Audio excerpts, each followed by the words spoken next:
you're giving me something that every trainer dreams of getting, which is applause and admiration and your attention. Yet there is a different reason why I've come here. See, I always had problems listening about myself and how much I've achieved. And maybe it's because of my personal history. Maybe because when I was born in 1980, in the middle of communism, I was taught that we in Polish use the same word to describe someone who's poor and someone who is close to God. Which means that statistically, 80% of citizens of the country where I live would say somewhere along the line, when I get myself a nice fancy bespoke suit and drive a new car and feel divine because the God is granting me all these presents and gifts and I can show to other people, look, you can be rich as well. Somewhere along the line, there's always going to be a person who's going to look at me and say, you stole it. You're a thief. And I will defend myself, firstly. I will be thinking, I will convince him. It's not this way. You know, where have you been when I was working 10, 12, sometimes 14 hours every day for the last 10 years? And they will say, oh, well, you know what? So you're a workaholic. This is it. You work too much. You don't have family life. And then I will say, I have a small baby daughter and I spend time with her every single day. So I'm also a family man.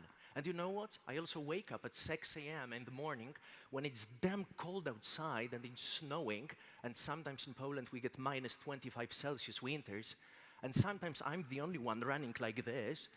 And I see people coming back from parties looking at me as if I was an idiot. And I guess I am. I'm a very successful idiot. I'm a happy idiot. And I don't think that I will ever change that. So then, I go to the gym, I come back, and the person looks at me, and they think, well, you're the guy who trains muscles, right? And I go, of course.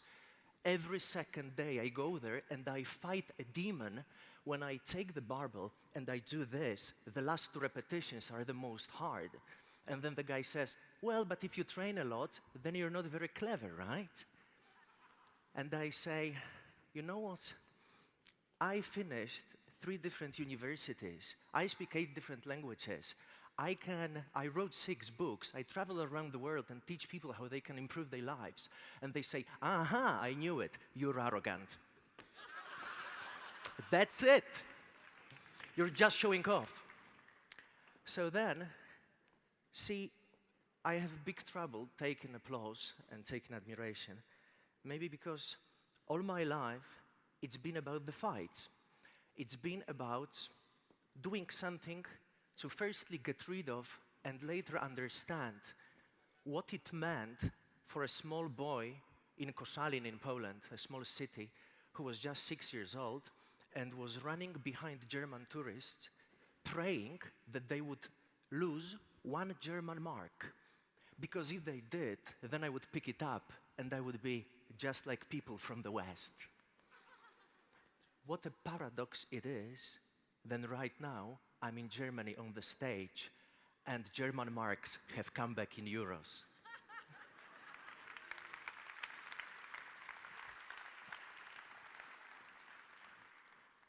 So maybe it's that I have trouble taking applause because I always remember when I was 13 years old, I went for the first time outside of Poland and we started to travel and everything was so beautiful and so shiny and everything was so colorful.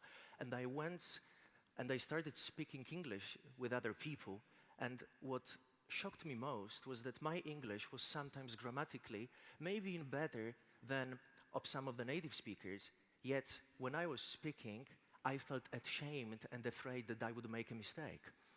Do you know that feeling that you know that you can understand the language, yet you don't use it because there's something internally which is telling you, no, no, no, no, no, if you make a mistake, they will think that you're not good enough and stuff like that. And then, oddly enough, many years later, I would go to a shop and the salesman would come up to me and say, can I help you with anything?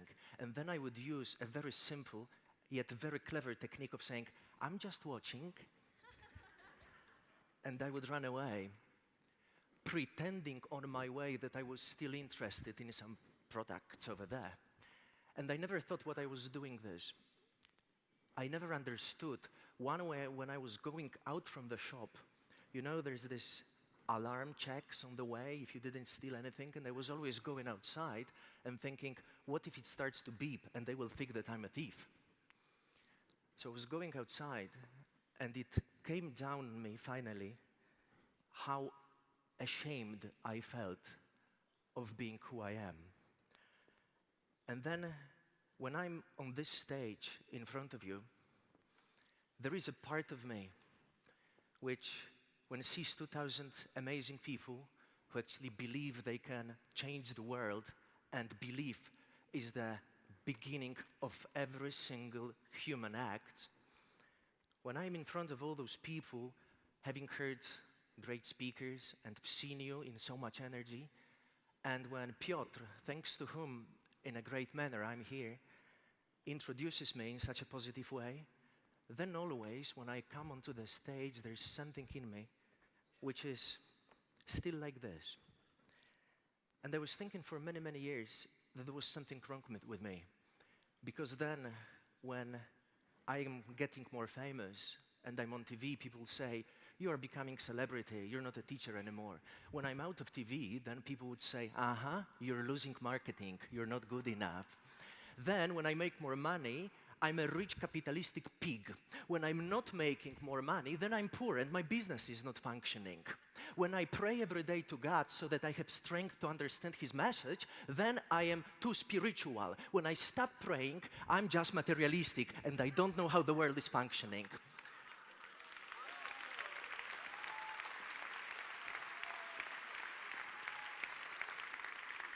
So even though most of you cannot even pronounce my surname without a huge bottle of vodka, even though most of you have never seen me before, there is something deeper behind the labels that connects us.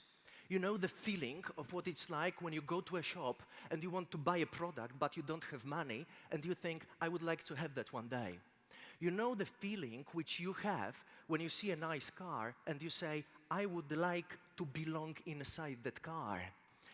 You know the feeling, you know what it's like to think that you are more than you've been given in the culture in which you were born, maybe in the family, maybe because of the social aquarium in which you were brought up and educated. You know it perfectly well, otherwise you wouldn't be here. Otherwise, you wouldn't work every single day to discover what's behind the very beliefs of the system which has been limiting you from the very beginning.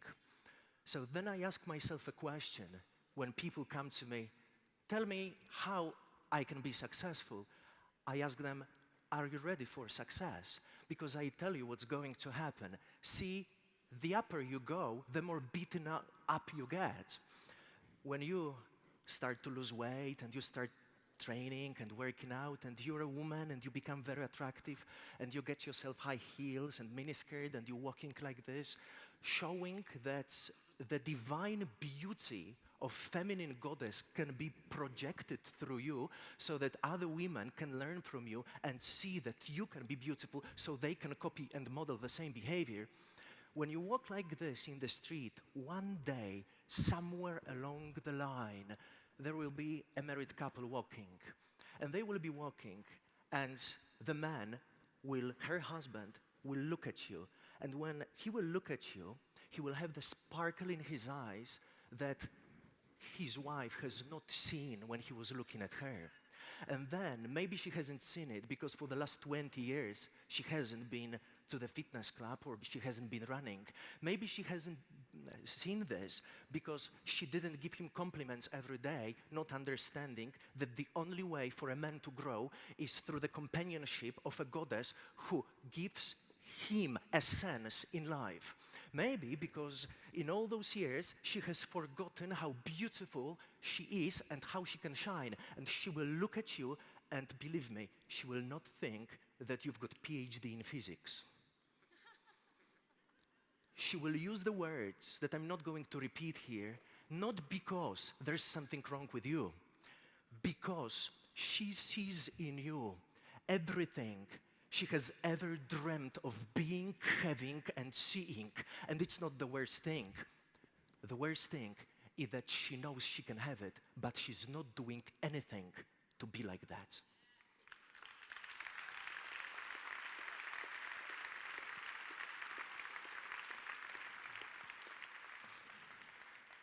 So then, maybe you get yourself a nice, very fancy car and it's all beautiful because you understand that right now, in modern 2014 era, Buddha cannot meditate under the tree for 6 years because he will be fined by the police.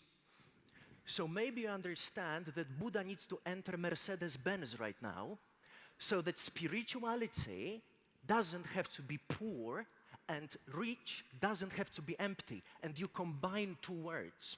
And then maybe you go into a Mercedes and you're driving it and you're proud of yourself because you've been working hard together, because you know every single morning that you, when waking up, your internal dialogues were going, well, let's just sleep another 5 minutes. And the sheets are so warm and so nice. Let's work later on. Yet you are waking up, you are taking the first step, and you started to work, working every day, fighting every internal dialogue, doubt of your ego, which was trying to project that you know that you're not who you truly know you are. And you were fighting it, and finally this success materialized. And finally you have that car, and you're driving it. And I remember the moment when I got myself a very nice meditation car, a Porsche Turbo. It's fantastic to meditate. Oh boy, trust me, you go into enlightened states in 3.7 seconds for 100 kilometers. You are enlightened just like this. Actually, you get connected to different dimensions when you cross 200 kilometers per hour. So I remember I was driving it, and I was so proud of myself because I was a still small kid from Koszalin, you remember, from a small city, who was running behind Germans because they would lose a Deutsche Mark. So suddenly I am inside this car and I go, Jesus, this is actually happening. This is mine. I had to check the driving license if I was an owner, and it said, I'm an owner, I'm an owner. So every day after the first 2 weeks when I bought it, I looked at the license and it said, Mateusz, Grzesiak, and I said, this is me. Is it me? Is it really me? Yes, this is me. So I'm driving this car in the streets of Warsaw, and then I stop on the red light, and suddenly there's this man who comes out, looks at my car, and does this. And when he does that, then there is something that is happening, and I was not that clever at the time. Something is happening in me, because something breaks in me, and I go, well, maybe this is not what I should be doing. And somewhere along the line, I start to doubt, and I start to think, maybe it is better to be mediocre. Maybe it is better to be normal. Maybe it is better to behave I'm stupid when I know I'm not. Maybe it is better when people go, how are you doing? Instead of saying, I'm fucking perfect. Maybe it's better to tell them,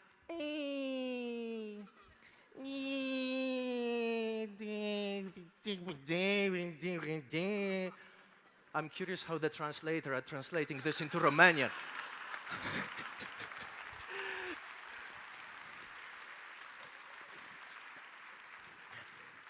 So somewhere along the line, it broke, because I started thinking, maybe I shouldn't actually dream the way I'm dreaming. Maybe it's not that I was right, maybe someone else was right. Because when I was 15 and I was asked a question, so who would you like to be in life? I said, I would like to be a millionaire. And they said, no. You got it all wrong. You cannot be a millionaire. You can be a lawyer. You can be a doctor. You can be an engineer. You cannot be a millionaire. Millionaire is not a job. And I go, but if you're successful in anything, you can be very rich, right? And they say, well, if you're lucky. So then I got a new god. His name was Lucky. And I was looking for him. I was going. And then he came when I was a child in the form of cartoon, Lucky Luke. So then, I was thinking that one day I will become lucky. But then when I saw this cowboy, I was thinking anything that is connected, a boy is connected with a cow, somehow doesn't make sense for me. You know, woman, boy, I understand that, but cowboy is very tricky, I must say. So then I thought, maybe this concept of lucky is naive. Maybe it's not how it goes. So when I was 19, I started to study law, and I was studying law not because I loved it, but at that time, in my culture, nobody thought about being passionate about what you do. I just started to study it because my parents said, you will not be as poor as we were, so get yourself a stable job.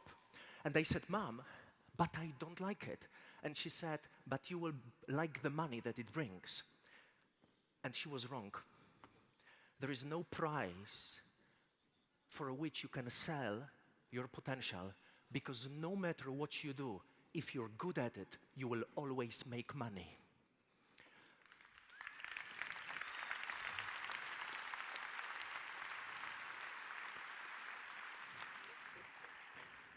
So I was thinking all my life, up to this moment, when I'm here on this stage, going between two worlds.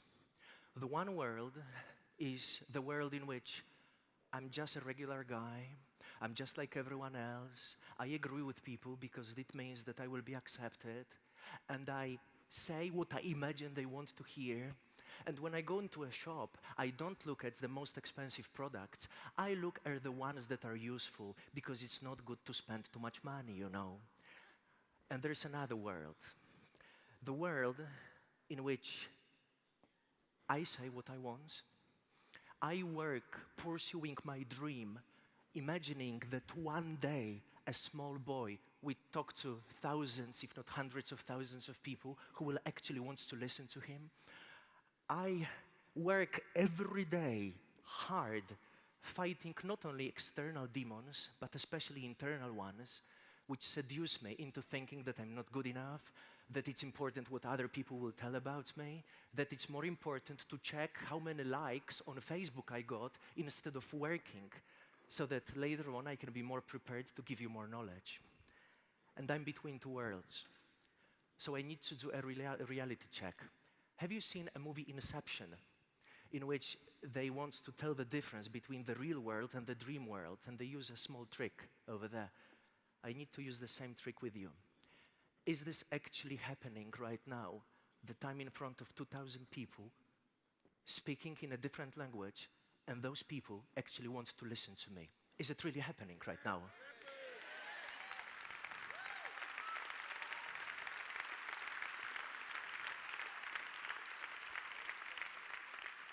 Because then, once you realize that, it changes you. You become something else entirely. You stop thinking about being accepted. You start talking from the depth of your heart, understanding that there's nothing else you can do but be yourself. Another reality check. If I am myself and I tell you about my deepest fears and my deepest dreams, and I tell you that the only thing that interests me is being the best in the world and everything is details, will you help me to achieve that, or you will criticize me?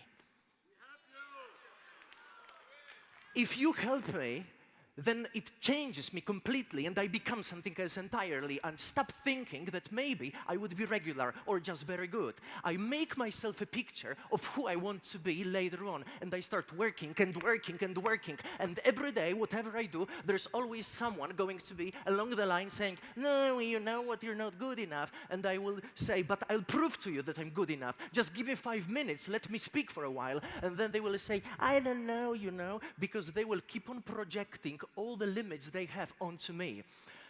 If I tell you that I've come here for a very important reason, I've come here to teach you something that will stay with you for the rest of your lives, then will you listen to me? Yes. In this case, now I'm ready to start my presentation.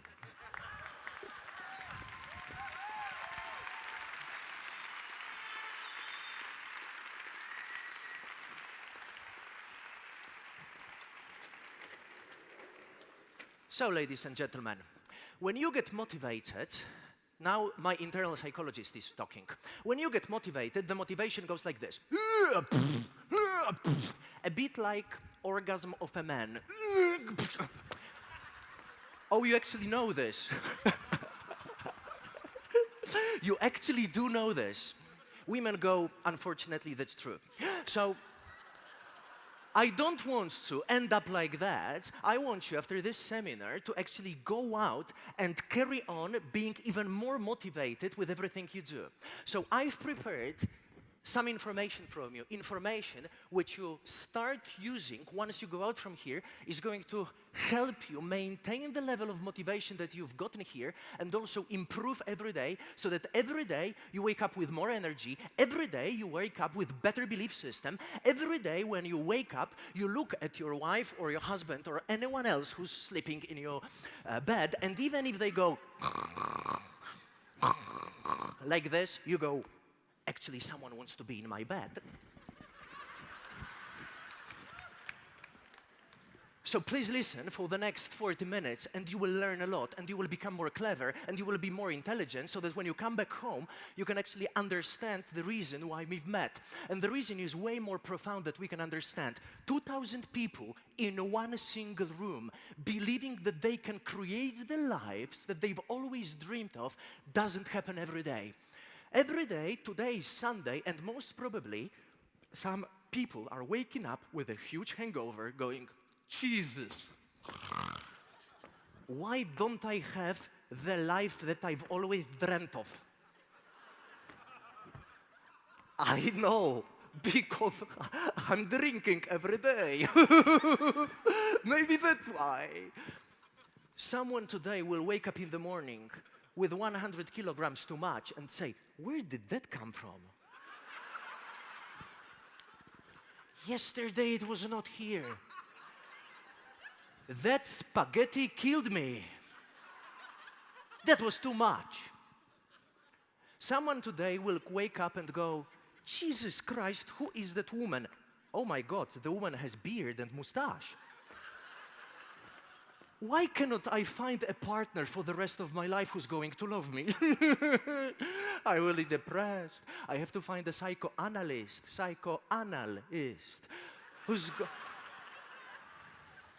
who for the rest of my life is going to psychoanalyze me, just to make sure what my dreams are about.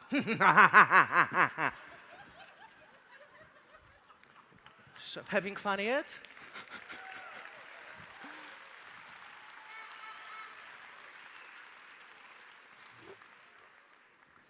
I don't actually know if this water is mine, but if this water was drank by a diamond, then I will have better genetics afterwards.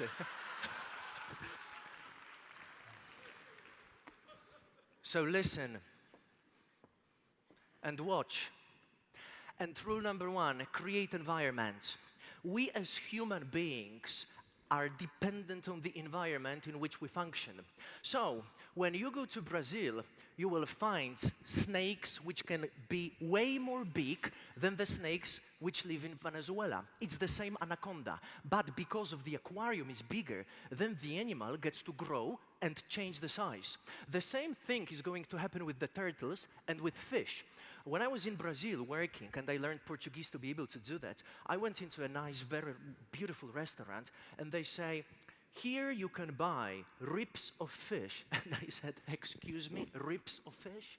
And they say, yeah, we've got very nice ribs, you'll love it. So they bring ribs of fish this size. And then, being an educated man, I figure out that if the rib is like this, the head is not like this, and the tail is not small neither. And this fish, once it's put into the aquarium, it will stop growing and changing its size. Think about human minds. Culture is aquarium. Every possible language is aquarium. In my language, in Polish, we've got, and this is what linguistics experts are saying, 455 words to describe human intellectual capabilities. 449 words are negative. Which means that we Polish are experts in criticizing, in analyzing what doesn't work, in figuring out how we can destroy anything. because we don't have the language which can make us more happy, more intelligent, more profound. Which means that language is also going to implement certain constraints. You know that in Spanish, and I'm married to a Mexican girl, you know that in Spanish they use the same word, which is esposas, to talk about this, a wife, and handcuffs. And he's saying that it's true. Well, that's his personal bad experiences, but this means that we are born inside the language, and from the very beginning, we are growing to the sizes of aquarium. So if I decide to learn, then the question is, will my aquarium let me show my greatest potential, or will it limit me?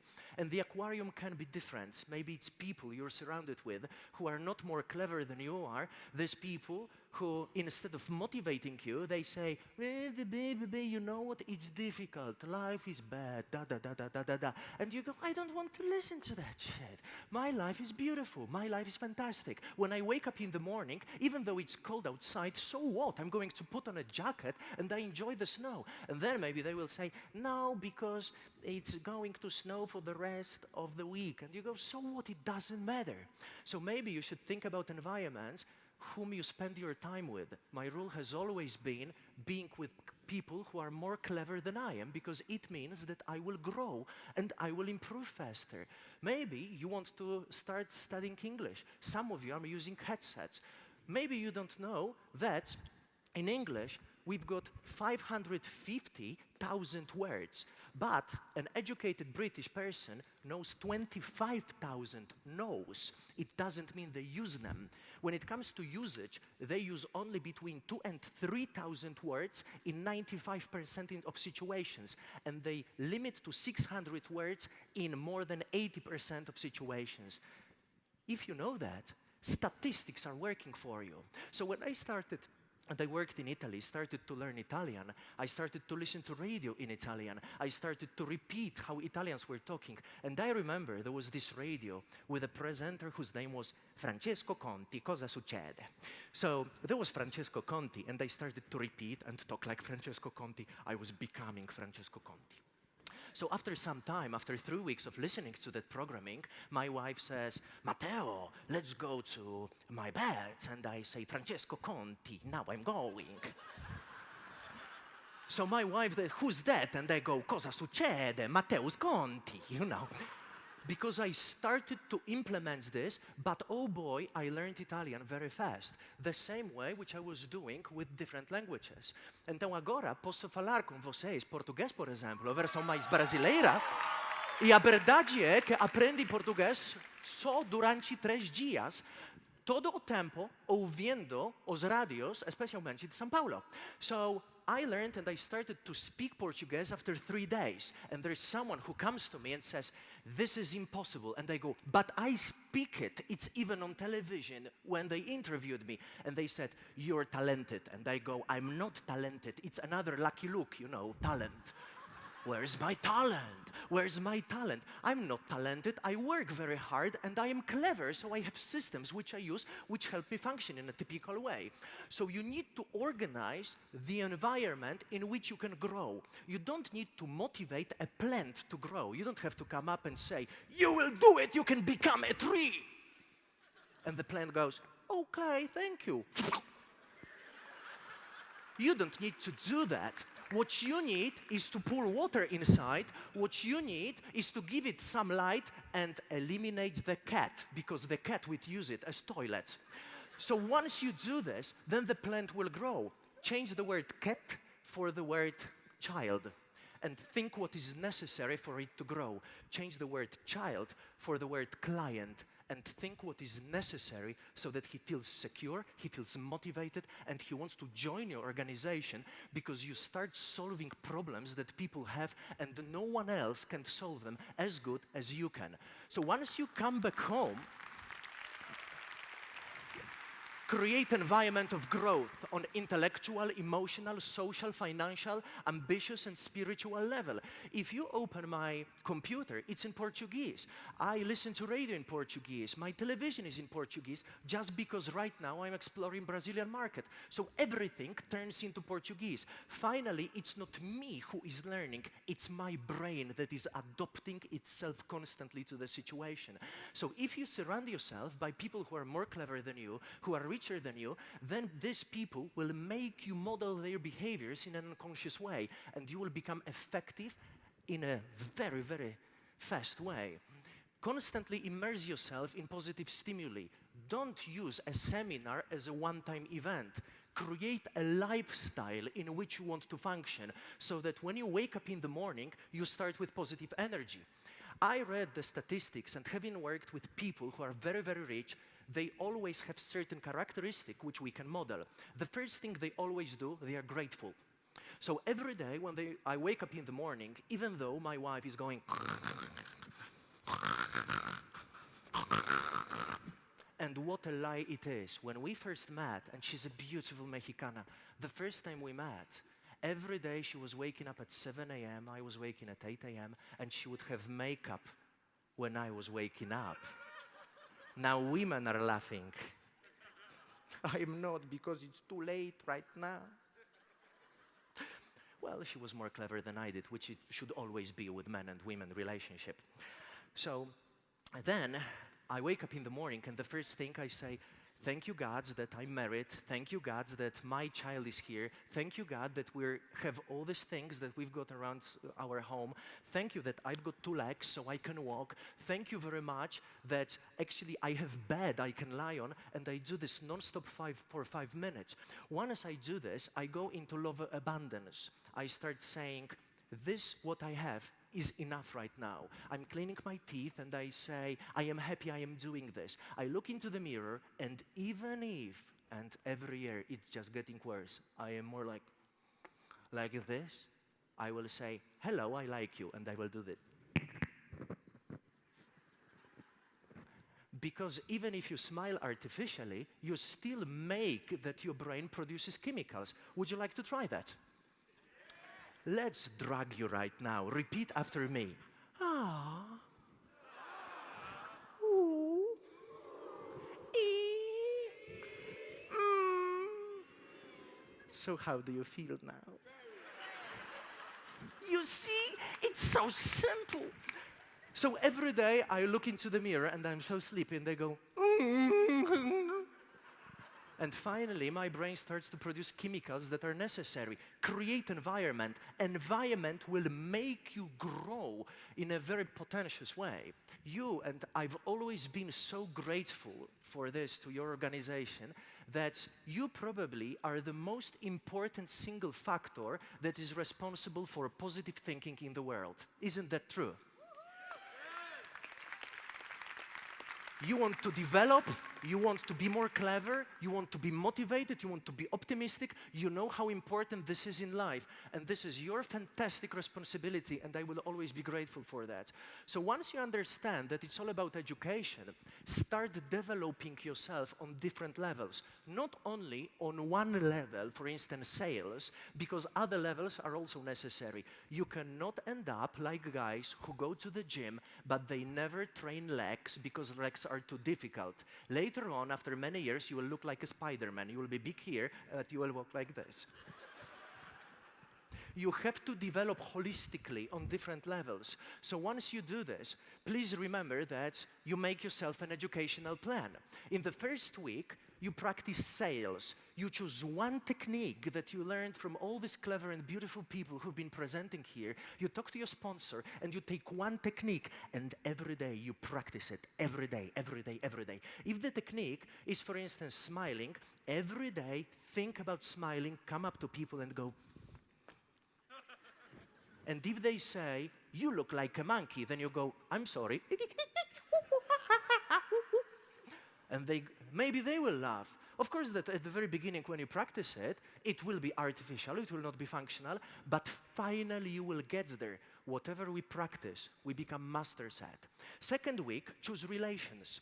Start to relate to people. Start thinking what is necessary so that people trust you, so that people figure out that you're a person who can change their life, so that people connect you with education and with becoming more clever on different levels.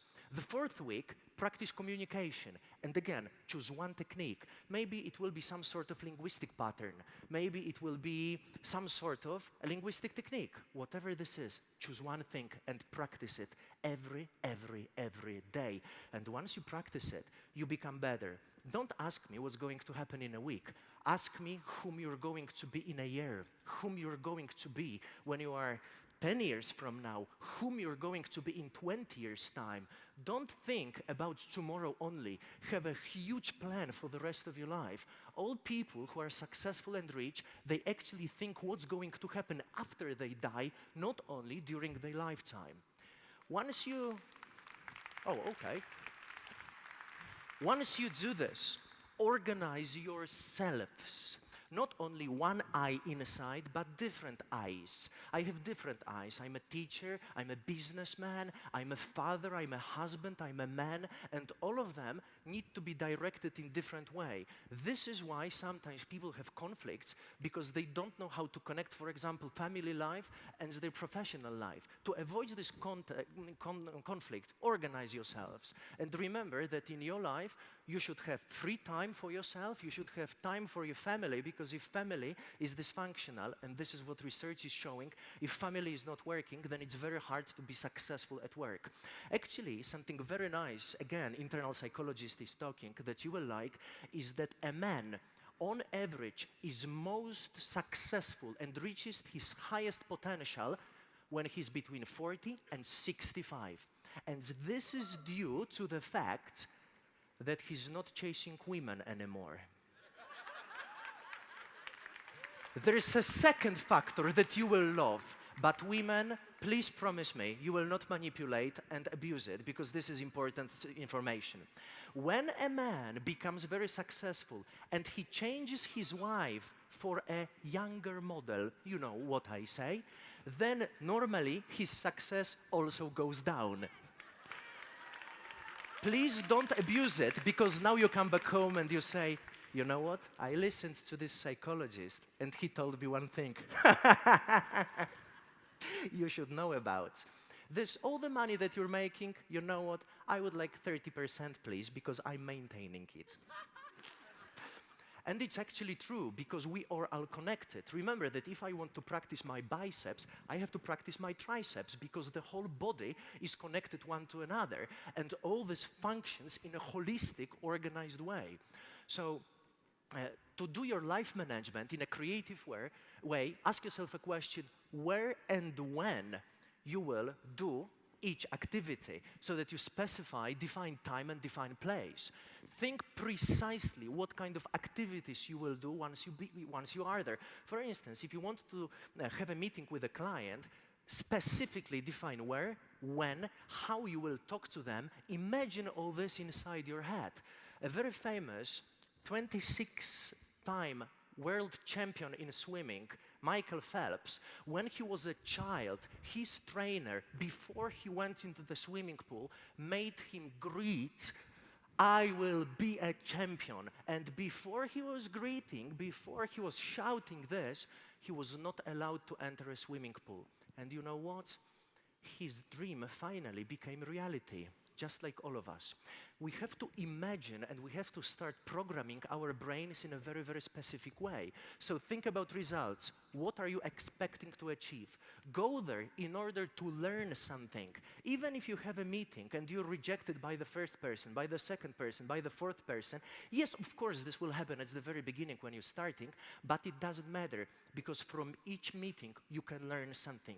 You can ask yourself a question: what specifically did I train? How am I getting a little bit better? How am I improving my results? So after first meeting, second meeting, after 50 meetings, even if financially they were not yet successful, you will be more clever, you will be more intelligent, and trust me, once you become an expert in this, you will always make money because you will understand how people think, you will understand how market is functioning, and you will be able to help people so that they can achieve their dreams by solving also the problems that they have.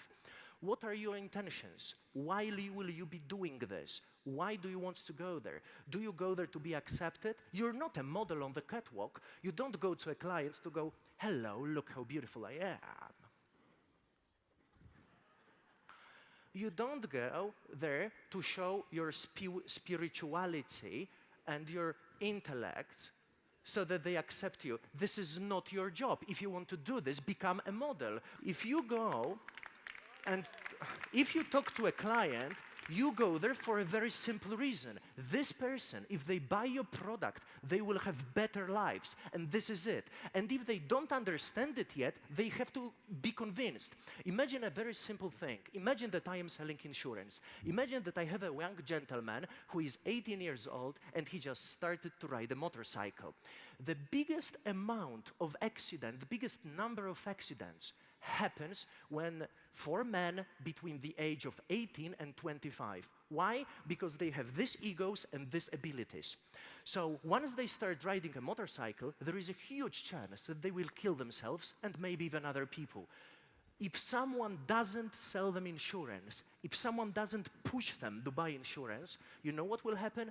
They will be dead, and maybe their families will end up with financial problems. So if you know, if you believe in your product, if you know that your product is good, when you know that it will change the life of people, push, push, push, and convince in a clever way, because you have to have a charisma inside of you which believes every single word that you're saying and using. You don't have to think so much about the techniques. You have to think that if this person doesn't do that you know is helpful for them, they will not have the life that you want to give them, and you can actually support them on the way to become someone better.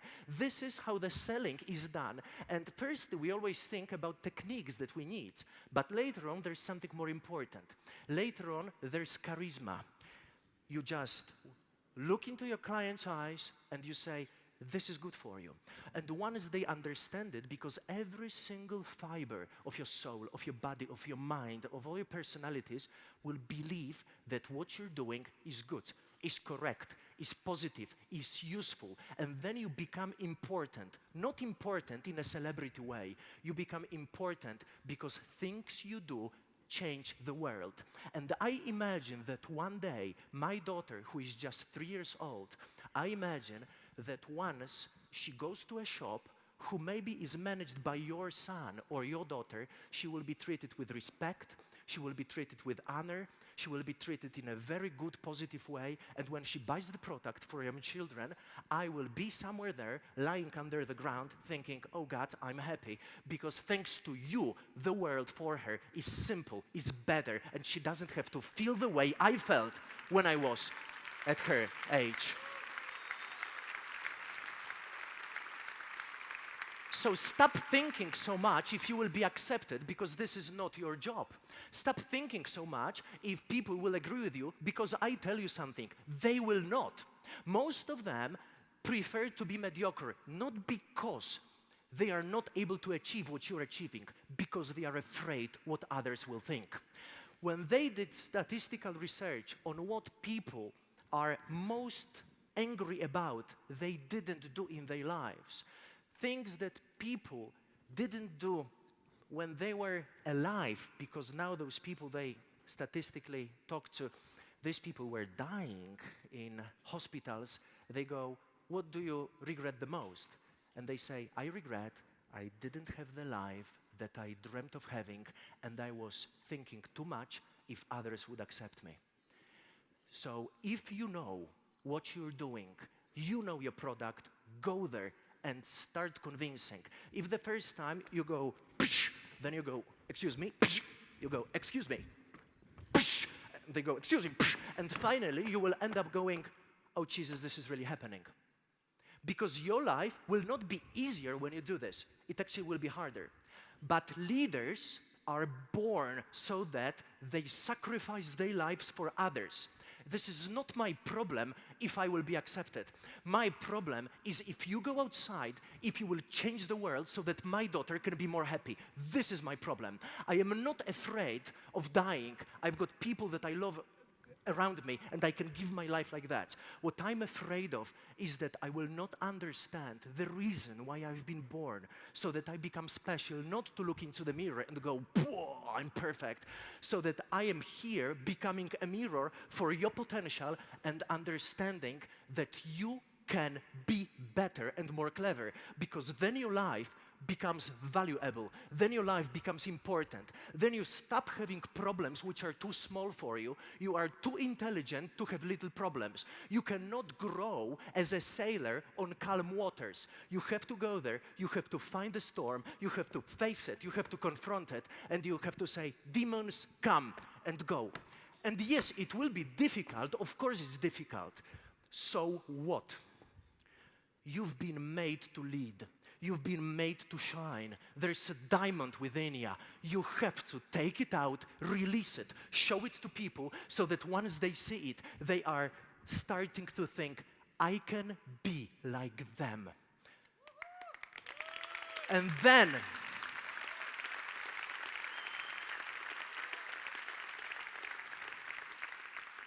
and of course you still have problems, but these problems are different. They are of a different caliber. This is not a problem of rejection anymore. There would be a problem of, will I actually understand the God message that I am important and I can actually change the world? Worry about this. Don't worry if the client says, "Okay," or says, "No, not okay, because today client has a diarrhea and he's like this." And he's running to the bathroom, and you come and you say, "Hello, I've got the product," and the client goes, "Not now." Maybe it has nothing to do with you. Maybe just not the time. So don't worry about this. Focus, focus, focus. Work hard, and you will get where you want to go. 4, confront your shadows. Always, when there's light, there will be a shadow. So you want to be admired? Perfect, but there will be a fear of rejection. Okay, so you want to change the world's problems? Perfect, but there will always be fear. Perfect, so you want to have strength? Every strength has a shadow of being aggressive or being angry. Shadow is always there. Don't run away from problems. Confront them. You think there's people who are not afraid? Everyone is afraid. But the question is, who and what are you afraid of? Fear is a horrible God. Fear is a demon, and I am afraid of him. But there's one thing that I don't do. I don't pray to him. I have different guts. I have guts of determination. I have guts of motivation. I have guts of love, of compassion, of consecration, so that my life has sense. I don't pray to demon of fear. So when he comes, I don't go into, "Oh no, I'm so poor, please don't attack me." Or I don't go into, "I am so special that I can solve any problem," because this is not true. When he comes, I take a deep breath and I wait, because I know that every single thing I confront, I become stronger with. So I eat fear, I digest it, and once it's digested, I have no problem no more, and I look for another one which is bigger than I am, so that with humility, I can come up and say, "Please, come." And the fear will come, and the rejection will come, and the lack of acceptance will come, and maybe someone will get aggressive. And then I will do my best to be calm, to breathe, and understand that sailors don't learn on calm waters. And I understand what my role is. Remember why you do this for, so that the next time when the demon comes, you will be there. You will not trust internal dialogues which will make you feel rejected or inferior or worse. You will just stand there, wait, and the fear will go, because it will understand you that you don't worship him, and he will be gone. And you will have an open path to come to a person, and with the love and compassion in your eyes, tell them, "I know how I can change your life." And then you will be powerful.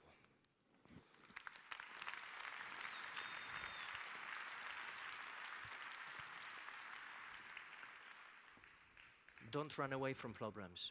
Find the ones which will make you grow. Find the barbell in the gym which is hard enough so that you can grow when you use it. Find a dragon which, when you fight, you will be hit a few times, but finally you will master it, and finally you will become better, because you need a strong stimuli to become more clever, to become faster, to become more agile, to become more flexible, to become better. People take up on problems which are too small for them. Get yourself a dragon that is big enough. Today, I heard very amazing stories and very clever stories about the beautiful Argentinian saying that in the lands there is a person without an eye can be a king. There is another one that we have in Polish which is similar. When you go into a kindergarten, you are always very, very strong. Don't go into a kindergarten to compare yourselves to people who are weaker. Help people who are weaker so that they become stronger than you are, because every master's dream is that their students and clients become more clever and effective than they are.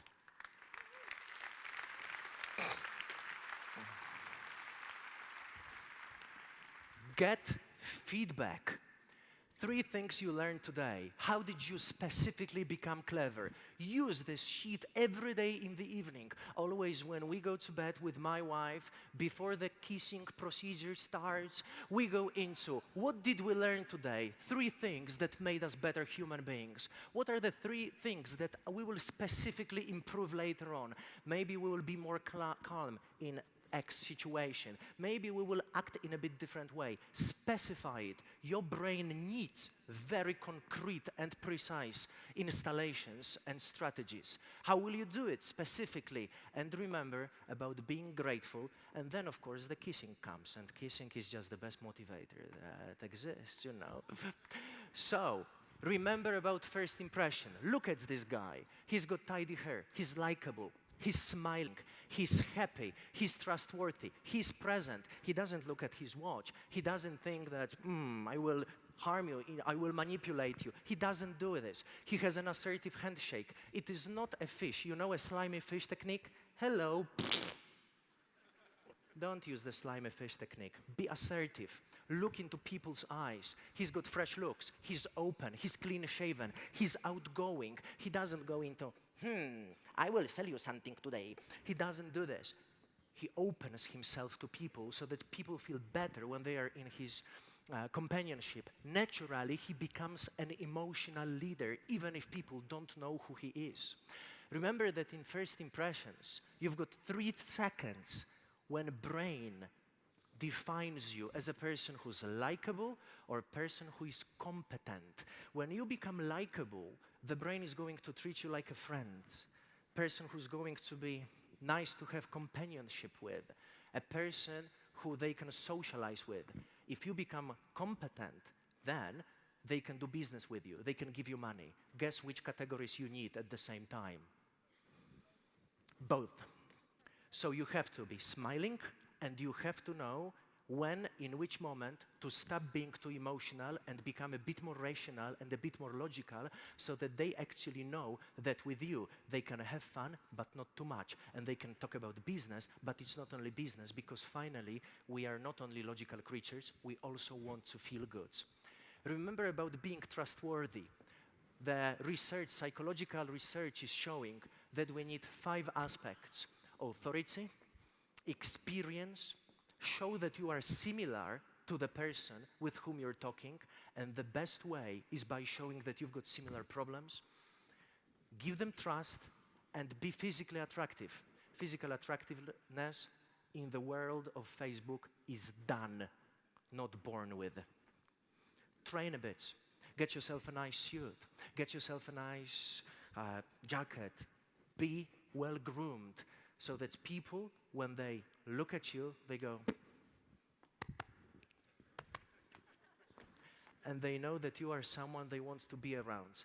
And guess what? If they want to be around you, they will buy from you. Once you've got this, build multi-level relationships. Focus on different levels of connection. Maybe you can help people with their finances. which means that thanks to you, they will make more money. Maybe you can help them with emotions so that they can feel better when they are around you. Maybe thanks to you, they can become someone who they are always dreamt of being, which is the level of ambition. Maybe thanks to you, they can solve the problems, or they can get access to social circles to which they want to belong.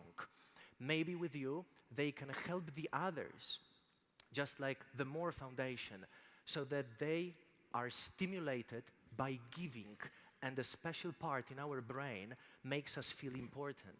Maybe because they will be self-realized and they can become a person who's an individual, who knows their limits and who knows their missions. Maybe they will become a person with you who knows what their life is consecrated to, so that it starts to have a vision, so that they start to have a mission and they know what they are ready to die for. Maybe thanks to you, they will connect to God more. All of this is a multi-level relationship, and all this means that there's many different factors you can connect with people.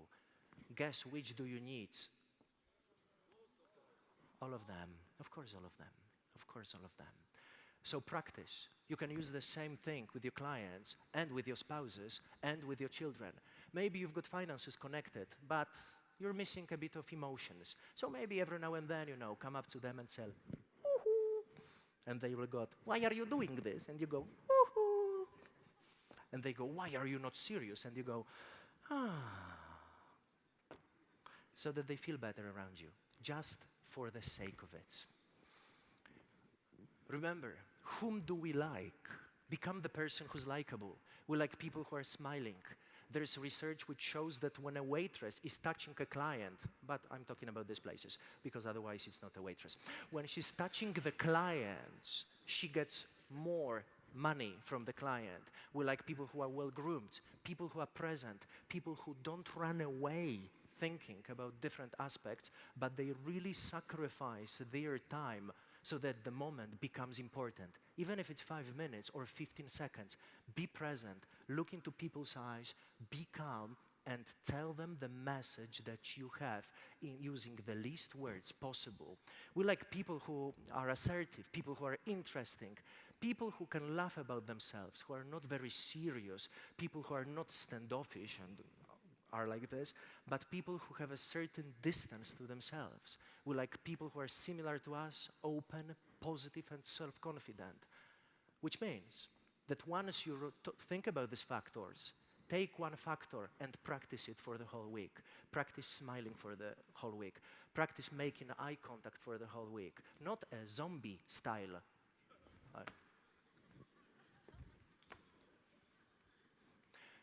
But every now and then, just catch their eye so that they know you're here, you're present, and you're ready to help them in any way necessary. Rule number 8, think big. You're too clever to think small. You cannot have too small a dragon, because otherwise you will not get the strength that is necessary for you to achieve the life that you want to have. Always define a vision. So ask yourself, what will be left behind after you die? And once you have this, you can actually realize that the vision is always bigger than you are. Because if this is bigger, then it means that you have to challenge yourself. And when you challenge yourself, you grow. And when you grow, you become more clever. Think about your mission, which way you will choose to get there. In my case, it's education. My vision is very simple. I want so that people everywhere in the world have access to soft skill communications like emotional intelligence, financial intelligence, spiritual intelligence, so that they don't have to go through 20 years of useless educational system in which they learn the capital city of Burkina Faso, which I'm sure that every day in the morning you think, what was the capital city of Burkina Faso? Do you do logarithm for lunch? Do you do geometry at night? And before you go to bed, you think about pollution in Cambodia in 1975. But every day, you want to feel connected with people. Every day, you want to be special. Every day, you want to be better human being. And then you have objectives. What do you need to actually get there? And once you do this, then your mission is done, and you can be satisfied and go home and promise people that if they want to take photos with you, you will be waiting down there outside in the store at your place, having the greatest opportunity to say not only thank you, but also muito obrigado, but also muchísimas gracias por escucharme y qué bueno que ustedes están aquí los españoles. Qué pena que no tenía una chance y oportunidad de hablar en español con ustedes, mas quién sabe, la próxima vez puede ser. So, and not forgetting about final part, nigdy nie pozwólcie, żeby ktokolwiek ze zachodu w naszych głowach był w naszych głowach lepszy od nas. Zróbcie tak, żebyśmy my jako Polacy wyszli z durnych kompleksów sprzed 200 lat i dajcie szansę temu, żeby nasze dzieci nie musiały się wstydzić, tak jak my się wstydziliśmy przez długie lata, czując się gorsi, że nie mamy forsy, że jesteśmy złodziejami i innymi pierdołami. Więc przestańcie to robić i zacznijcie budować naród, za pomocą którego możemy być dumni. Przez to, że stojąc tutaj na tej scenie, reprezentuję również was, będąc dumnym z tego, że tutaj jestem. Więc dziękuję wam za support, za pomoc i życzę wszystkiego dobrego. Thank you very much.